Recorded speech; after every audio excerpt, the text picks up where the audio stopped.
Hello, good evening friends. This is Akash Elmule. Once again आपका मेरे YouTube channel learn next nursing में स्वागत है। तो चलिए, बहुत ही इम्पोर्टेंट इन्फॉर्मेशन मैं आज देने वाला हूँ, जो कि ये बहुत बड़ी एडवर्टाइजमेंट निकली है all India institute of medical sciences new Delhi की तरफ से। ओके, तो दोस्तों ये क्या है?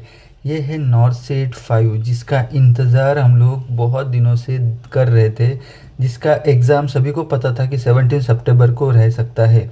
बट अभी एम्स दिल्ली ने, जो कि नॉर्सेट कंडक्ट करती है, उसने बहुत बड़ा बाउंसर डाला है। अब बाउंसर का मतलब, अभी नॉर्सेट 2 स्टेप्स में एग्ज़ाम होने वाला है। अब ये 2 स्टेप्स क्या होती है वो जानेंगे। ओके, इससे पहले मैं आपको रिक्वेस्ट करूंगा, अगर आप मेरे चैनल पर नए हो तो प्लीज़ मेरे चैनल को सब्सक्राइब कर लीजिए, बेल आइकन को दबा दीजिए, ताकि जो भी बहुत इंपॉर्टेंट इन्फॉर्मेशन मैं देने वाला हूँ वो आप ना न चूके आप देख पाए। ओके, क्योंकि आप बेल आइकन को दबाओगे तो मेरे नोटिफिकेशन, आपको जब भी मैं वीडियो डालूंगा नोटिफिकेशन मिल जाएगा। ठीक है, तो चलिए देर न करते हुए शुरू करते हैं। अब देखो, एम्स दिल्ली का नोटिफिकेशन आया है नॉर्सेट के लिए, एलिजिबिलिटी टेस्ट नॉर्सेट 5 के लिए। ओके, आज ही के डेट में आया है, अभी शाम को आया है। ओके, अब इसमें क्या बोला है, नॉर्सेट 5। ओके, अब ये 6th पे के हिसाब से उन्होंने ये सैलरी बताई है, पे बैंड वगैरह। अभी लेवल 7 चल रहा है, तो अभी बेसिकली 44,900 का उसका बेसिक बनता है। ओवरऑल 90 के सैलरी जाती है, बेसिक डी वगैरह सब मिला के, सभी को पता है, इस पर ज़्यादा डिस्कशन नहीं करेंगे। अभी इसेंशियल क्राइटेरिया क्या है सभी को पता है, स्टिल अपन लोग बात कर लेते हैं। बीएससी चाहिए, अगर ओनली बीएससी नर्सिंग है आपका, एंड आपके पास आप कोई भी स्टेट का नर्सिंग काउंसिल का रजिस्ट्रेशन है। ओके, प्लस अगर आप पीबीबीएससी हो, या आपके पास इंडियन नर्सिंग काउंसिल या कोई भी स्टेट, आपकी जो पर्टिकुलर स्टेट का ये है रजिस्ट्रेशन सर्टिफिकेट है। ओके, तो आप अप्लाई कर पाते हो, कोई भी एक्सपीरियंस की ज़रूरत नहीं है। क्या आप अगर बीएससी नर्सिंग हो एंड पोस्ट बेसिक जो जीएनएम के बाद होते हो वो है, तो आपको कोई भी एक्सपीरियंस की ज़रूरत नहीं, आप डायरेक्टली फॉर्म भर सकते हो। बट अगर आप डिप्लोमा हो, अगर आपका जनरल नर्सिंग हुआ है, वो देखो बहुत इंपॉर्टेंट चीज़ है। ओके, अगर आपका डिप्लोमा यानी जीएनएम हुआ है आपका, ओके, एंड आपके पास अगर वो पर्टिकुलर स्टेट का कोई भी, अब महाराष्ट्र से हो तो महाराष्ट्र नर्सिंग काउंसिल का अगर रजिस्ट्रेशन सर्टिफिकेट है या आईएनसी का है, तो आप फॉर्म भर सकते हो। बट आपको उसके साथ, अगर जीएनएम हो तो उसके साथ आपको चाहिए 2 ईयर्स का एक्सपीरियंस सर्टिफिकेट। ओके, वो भी मिनिमम 50 बेडेड हॉस्पिटल का चाहिए। ठीक है, 2 ईयर्स का एक्सपीरियंस, मिनिमम 50 बेडेड हॉस्पिटल का एक्सपीरियंस चाहिए, तभी आप कर सकते हो। ओके, और वो 2 ईयर्स का जो एक्सपीरियंस है, ये कब, जब आपने इसेंशियल क्वालिफिकेशन क्राइटेरिया यानी जीएनएम पास आउट होने के बाद, ओके, उसके बाद का ही एक्सपीरियंस वो पकड़ा जाएगा। ओके, जैसे आपका एग्ज़ाम हो जाता है, आप ज्वाइन कर ले, तो नहीं, आपका रिजल्ट आने के बाद आप अगर ज्वाइन करते हो तभी ही आपका वो रजिस्ट्रेशन, तभी आपका एक्सपीरियंस माना जाएगा।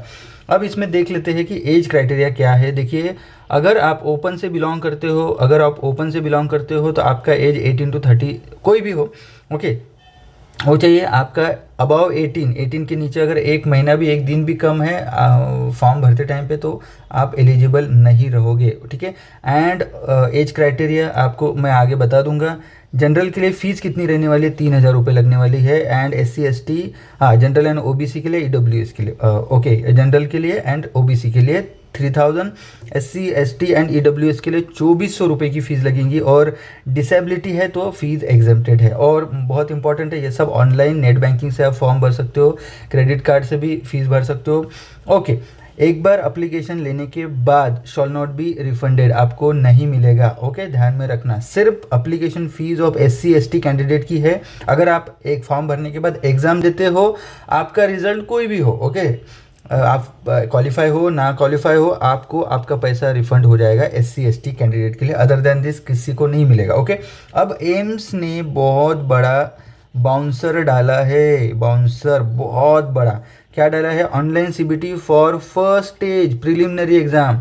ओके, अभी ये 2 स्टेप एग्जाम हो गई है एम्स नॉर्सेट, पहले एक ही स्टेप थी। ठीक है, तो पहला प्रिलिमिनरी एग्जाम 17 सितंबर 2023 संडे के दिन होने वाला है।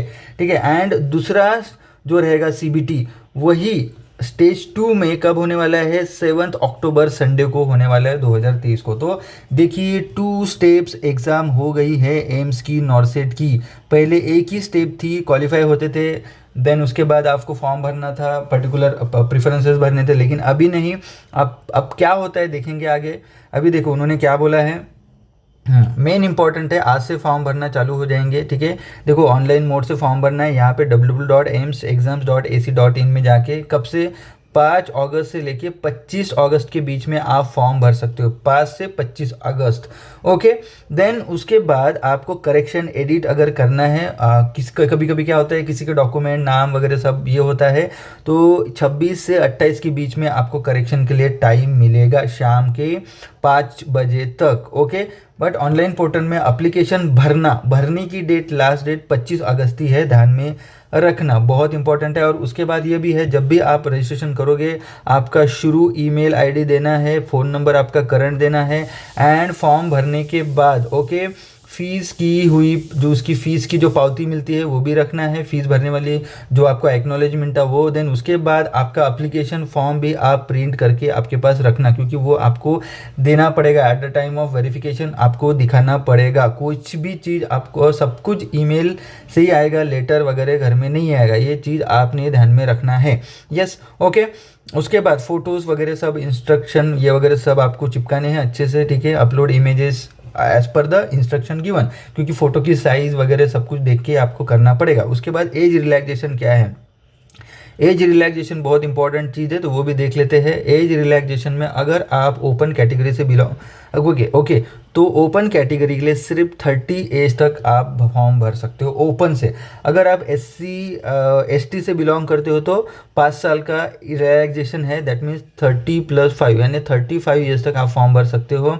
OBC है तो 33 ईयर्स तक आप फॉर्म भर सकते हो। ओके, PWD के लिए वगैरह यहाँ पे आप देख सकते हो। अगर सेंट्रल गवर्नमेंट सिविलियन एम्प्लॉय हो, आपकी कम से कम 3 साल की एक्सपीरियंस हो गया है कोई भी सेंट्रल गवर्नमेंट इसमें, तो आपको 5 साल का एज रिलैक्सेशन है। अगर आप ओपन हो, कुछ भी कोई भी कैंडिडेट हो उनके लिए मिल जाएगा, ठीक है। ये ओपन के लिए, ठीक है। OBC के लिए 38 ईयर्स हो जाएंगे अगर आप सेंट्रल गवर्नमेंट सिविलियन एम्प्लॉय हो तो। ओके, अब ये भी बात है कि भाई ऑटोनोमस बॉडी में मैं काम कर रहा हूँ तो मुझे एज रिलैक्सेशन मिलेगा क्या?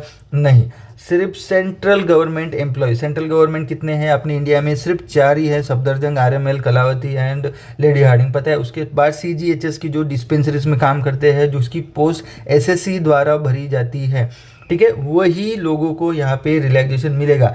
अगर आप एम्स में भी काम कर रहे हो, कहीं पे भी काम कर रहे हो, आपको नहीं मिलेगा एज रिलैक्सेशन, ये भी बहुत बड़ी बात है, ठीक है। उसके बाद कास्ट सर्टिफिकेट आपको वगैरह सब कौन से डेट का चाहिए? देखो, कास्ट सर्टिफिकेट NCL सर्टिफिकेट रहेगा, वो आपका 1/4/23 से लेके 31/3/24 के बीच का ही आपको चाहिए, ये सबसे इम्पोर्टेंट चीज़ है, ठीक है। उसके बाद देन उसके बाद आएगा कास्ट सर्टिफिकेट, हो गया आपका, समझ में आ गया। अगर आप कोई सेंट्रल PSU या स्टेट गवर्नमेंट में काम कर रहे हो तो NOC आपको लेना पड़ेगा before applying in the AIIMS exam, ये ध्यान में रखना। विदाउट NOC आपको एंटरटेन किया नहीं जाएगा एम्स में, at the time of joining भी आपको देना पड़ेगा, ठीक है। ये हो गया। उसके बाद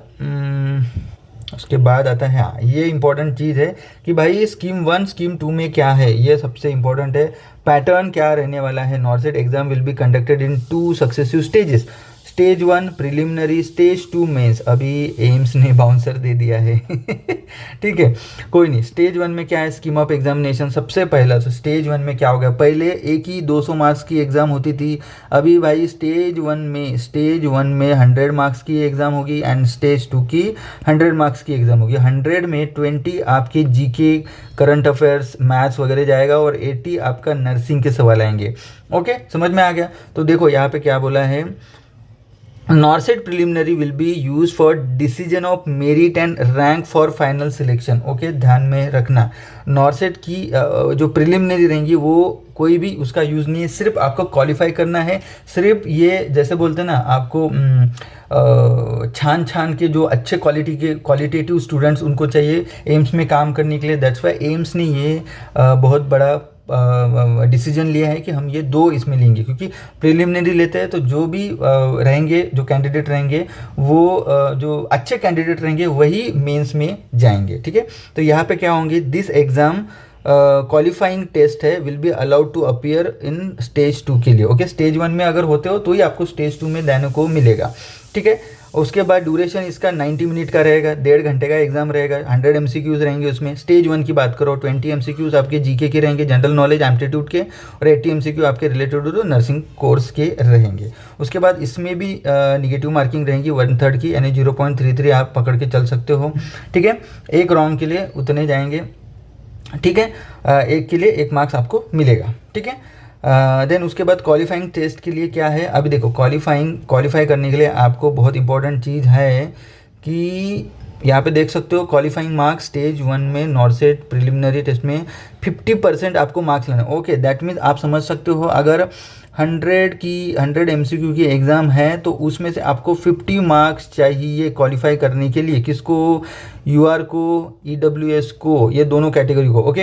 एंड उसके बाद 45 मार्क्स आपको चाहिए किसको, हाँ, ओबीसी के लिए, ओके, ओबीसी के लिए, ओके। एससी एसटी के लिए आपको चाहिए 40 मार्क्स, एससी एसटी के लिए ये क्वालिफाइंग मार्क्स है, बता रहा हूँ मैं आपको, नहीं तो आप क्वालिफाई नहीं कर पाओगे, ठीक है, हो गया। सो इतने मार्क्स चाहिए। On additional 5 percentile relaxation will be given to respective categories for the, हाँ, यानी उससे और कम हो जाएगा, पीडब्ल्यूडी के लिए और कम हो जाएंगे, ये आप देख सकते हो। इसमें ज़्यादा टाइम वेस्ट नहीं करेंगे, तो आपको समझ में आ गया। अब लिस्ट कैसी प्रिपेयर होंगी स्टेज 2 के लिए, okay. Preparation of list for qualified candidate for stage 2।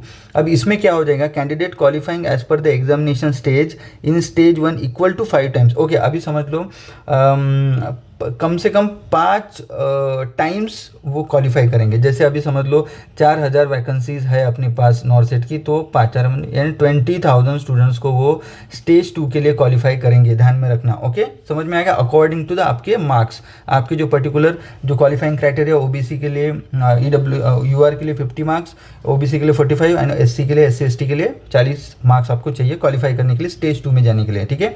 5 times आपकी सीट्स वो स्टूडेंट्स को सिलेक्ट करेंगे स्टेज 2 के लिए, okay, according to the category के हिसाब से, ठीक है। अब उसके बाद देखेंगे हम स्टेज 2 में क्या होने वाला है। अब स्टेज 2 में अब समझ लो 4000 वैकेंसी एम्स में, तो उन्होंने 20,000 स्टूडेंट्स को क्वालिफाई कर लिया है। अब इनकी होंगी स्टेज 2 में एग्ज़ाम। स्टेज 2 में क्या होने वाला है, इसमें भी 100 एमसीक्यूज रहेंगे, 90 मिनट्स का एग्ज़ाम रहेगा। यहाँ पे भी निगेटिव रहेंगे, 0.33 आपके मार्क्स कटेंगे, एक रॉन्ग आंसर के लिए, राइट के लिए 1 मार्क्स, ओके।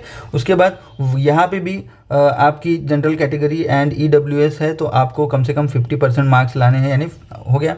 उसके बाद ओबीसी के लिए 45% एंड एससी एसटी के लिए आपको चाहिए 40% मार्क्स, ओके। बाकी सब पीडब्ल्यूडी के लिए थोड़ा सा और रिलैक्सेशन रहेगा, ठीक है। अब मेन चीज़ ये है कि if CBT examination is conducted in multiple shift, अगर समझ लो लास्ट टाइम नॉर्सेट एक ही शिफ्ट में हुई थी तो यहाँ पे परसेंटेज दिए थे, अभी मुझे लगता है कि यहाँ पे अगर मल्टीपल शिफ्ट में 2 या 3 शिफ्ट में अगर सीबीटी एग्ज़ाम होती है तो नॉर्मलाइजेशन प्रोसेस होगी, ठीक है, नॉर्मलाइजेशन प्रोसेस होगी अगर 2-3 शिफ्ट में होती तो, ठीक है, ओके। समझ में आ गया होगा। स्टेज 2 में क्या, अभी यहाँ पे 100 उन्होंने डिवाइड कर दिया है। यहाँ पे भी क्या रहने वाला है, यहाँ पे भी वही होने वाला है कि आपके हाँ, यहाँ पे एंटायर जो 100 के 100 जो एमसीक्यूज रहेंगे स्टेज 2 में, ये सब नर्सिंग एंड सब्जेक्ट रिलेटेड से रहने वाले हैं। तो देखो पहली एग्जाम में ही 20% मार्क्स आपके अलग आने वाले हैं, 80 आपकी नर्सिंग के, लेकिन सेकंड में 100 के 100 एमसीक्यू आपके पूरे के पूरे नर्सिंग कोर्स से रहने वाले हैं, ठीक है। यानी नर्सिंग स्किल कॉम्पिटेंसी, तो मुझे लगता है भाई आप मोसबी पढ़ना चालू करो, साउंडर्स पढ़ना चालू करो, डेविस पढ़ना चालू करो, लिपिनकॉट पढ़ना चालू करो, बहुत इंपॉर्टेंट है। अगर समझ लो दोनों बंदों को अगर सेम मार्क्स आ जाते हैं तो क्या होने वाला है, रिजोल्यूशन ऑफ टाई। अब यहाँ पे क्या देखेंगे, फर्स्ट आपकी डेट ऑफ बर्थ देखेंगे, जिसकी ज़्यादा है डेट ऑफ बर्थ उसको पहला चांस, फर्स्ट चांस देंगे, ठीक है, वो क्वालिफाई हो जाएगा, आप पीछे रह जाओगे, क्योंकि एज इज़ मैटर। वो एग्ज़ाम आगे उसके लिए चांसेस कम रहेंगे तो उसको क्वालिफाई करेंगे, आपके लिए चांस ज़्यादा है तो आपको नहीं करेंगे। तो एज इज देखा जाता है, ये पहले से है, ओके। अगर रिजॉल्व इससे भी नहीं होता है, एज भी सेम निकलता है, तो wrong answers and negative marks से आपको पकड़ा जाएगा। सिलेबस क्या रहने वाला है, सिलेबस आप सभी को पता है, एडवर्टाइजमेंट दिया है, एलिजिबिलिटी क्राइटेरिया में पूरा दिया है। हाँ, आप समझ लो preparation of merit list, allocation, ये सब कुछ थोड़ी इसके अकॉर्डिंग टू द स्टेज 2 के हिसाब से जो मेन में जो रिजल्ट आएगा, जो भी क्वालिफाई होंगे कैंडिडेट, उनको ही आगे क्या बोलते प्रोसेस करने को मिलने वाला है। होप सो आप सभी को समझ में आ गया होगा कि आपको क्या क्या करना है एम्स नॉर्सेट के लिए। पूरे के पूरे गाइडलाइन सब कुछ यहाँ पे आपको मिल जाएंगे। यहाँ पे जाइए, आपको पूरी इन्फॉर्मेशन www.aims.exam.ac.in में सब कुछ इन्फॉर्मेशन मिल जाएगी आपको। So thank you very much guys, hope so आपको समझ में आ गया होगा कि एम्स का जो एग्ज़ाम है 2 सेशन में होने वाला है, 2 इसमें होने वाला है स्टेजेस में। एक है प्रिलिमिनरी में 100 MCQs रहने वाले हैं, जिसके 20 आपके जीके एप्टीट्यूड रहने वाला है एंड 80 नर्सिंग के एग्ज़ाम रहने वाले हैं।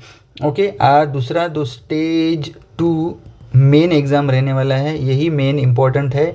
इसमें क्वालिफाई होते तो आपको इसको जाने को मिलेगा। इसमें कम से कम 5 टाइम्स स्टूडेंट स्टेज 2 के लिए क्वालिफाई होने वाले हैं, ठीक है। तो इसमें 100 के 100 जो MCQs रहेंगे वो पूरे नर्सिंग के रहने वाले हैं। इसमें पूरे के पूरे साउंडर्स मोस्बी वगैरह आने वाला है, तो प्लीज़ आप अच्छे से पढ़ाई कर लो, ठीक है। साउंडर्स मोस्बी डेविस जो भी पढ़ना चाहते हो पढ़ लो। प्रायोरिटी बेस्ड नर्सिंग MCQ पे ज़्यादा से ज़्यादा ध्यान दीजिए, ठीक है। मुझे लगता है कम से कम वैकेंसी आने वाली है, 4000 प्लस वैकेंसी रहेगी, ठीक है। होप सो अगर वीडियो अच्छा लगता है तो प्लीज़ लाइक करिए, शेयर करिए एंड चैनल को सब्सक्राइब करिए। जय हिंद।